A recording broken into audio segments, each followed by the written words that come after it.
क्या भूपेंद्र हुड्डा ने अपने भतीजे को हरवाया? खुद खुलासा कर दिया है भूपेंद्र सिंह हुड्डा के भतीजे ने अपनी हार पर। विधानसभा चुनाव में हार मिलने पर किस किस को जिम्मेदार ठहराया है? रिश्तेदारी है भूपेंद्र हुड्डा और चौधरी बीरेंद्र सिंह परिवार में, लेकिन रिश्तों पर राजनीति भारी दिख रही है। निशाने तो कई बार साधे गए, लेकिन अब तो ऐसा खुलासा हुआ है जिस पर खबरी जी की नजर पड़ी, और वो खुलासा वाकई बहुत बड़ा है जो मैं आपको बताने जा रहा हूं। दोस्तों नमस्कार, मैं आपका यार जतिन पत्रकार।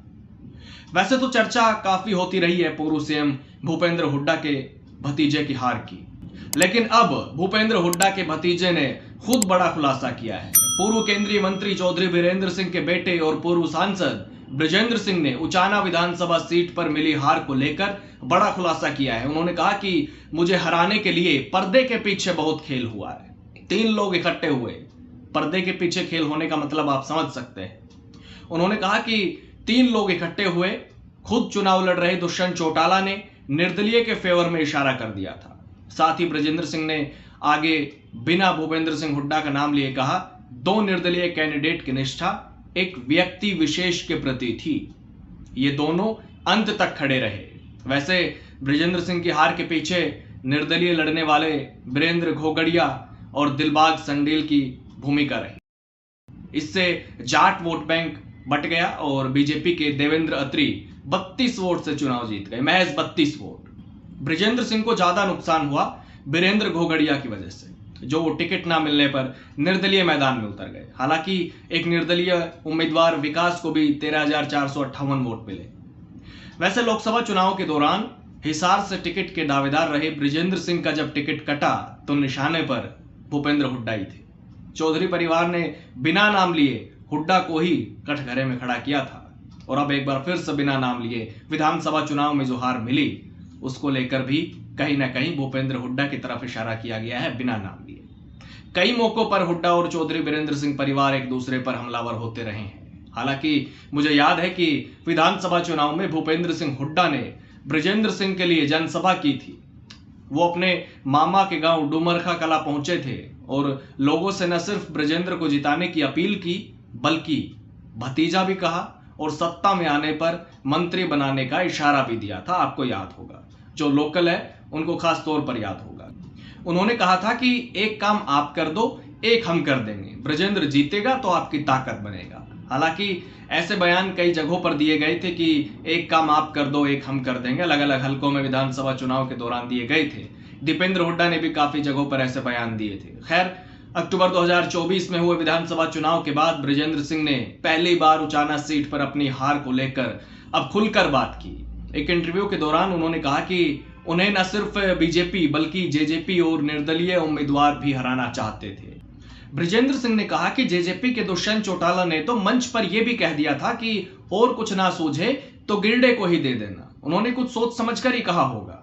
दरअसल निर्दलीय उम्मीदवार वीरेंद्र घोगड़िया का चुनाव निशान रोड रोलर था। आम भाषा में इसे गिरडा कहते हैं। मैं उनकी बातों को वजन इसलिए नहीं देता क्योंकि जेजेपी ने तो खुद ही अपना वजूद खत्म कर लिया, लेकिन मेरी हार में कहीं ना कहीं दुष्यंत का भी रोल तो रहा है।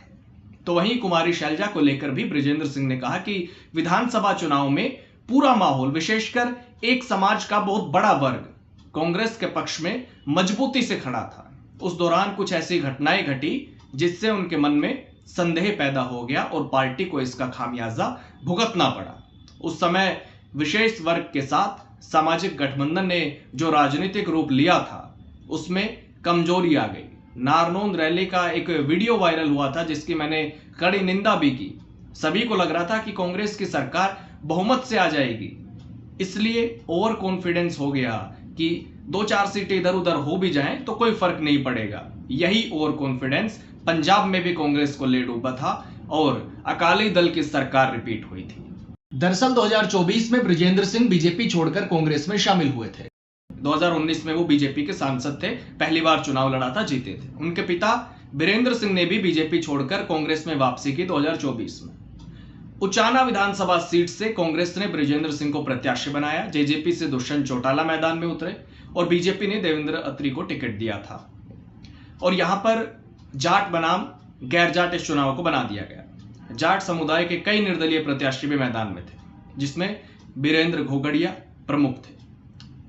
बीजेपी प्रत्याशी देवेंद्र अत्री को 48,968 और कांग्रेस प्रत्याशी बृजेंद्र सिंह को 48,936 वोट मिले और ऐसे जीत का अंतर सिर्फ 32 वोट का रहा, जो प्रदेश की सबसे क्लोज फाइट मानी गई। वीरेंद्र घोगड़िया 31,456 वोट लेकर तीसरे स्थान पर रहे। हालांकि दुष्यंत चौटाला की तो यहां पर जमानत ही जब्त हो गई। सिर्फ 7,950 वोट मिले थे दुष्यंत चौटाला को। वैसे मैं आपको एक जानकारी और दे देता हूं कि बृजेंद्र सिंह ने पंजाब एवं हरियाणा हाईकोर्ट में मार्च 2025 में एक याचिका दायर की थी, जिसमें उन्होंने 215 पोस्टल बैलेट्स जो थे उनकी दोबारा काउंटिंग की मांग की, और अभी ये केस जो है हाईकोर्ट में चल रहा है।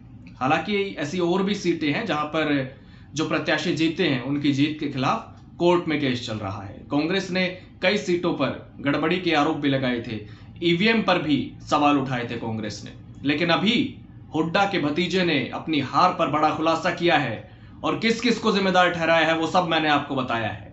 वैसे आप क्या सोचते हैं चौधरी बीरेंद्र सिंह के बेटे की हार पर, और हरियाणा में कांग्रेस की हार के पीछे भी किसको जिम्मेदार मानते हैं या क्या कारण मानते हैं? कमेंट बॉक्स में अपनी राय दे सकते हैं। नमस्कार।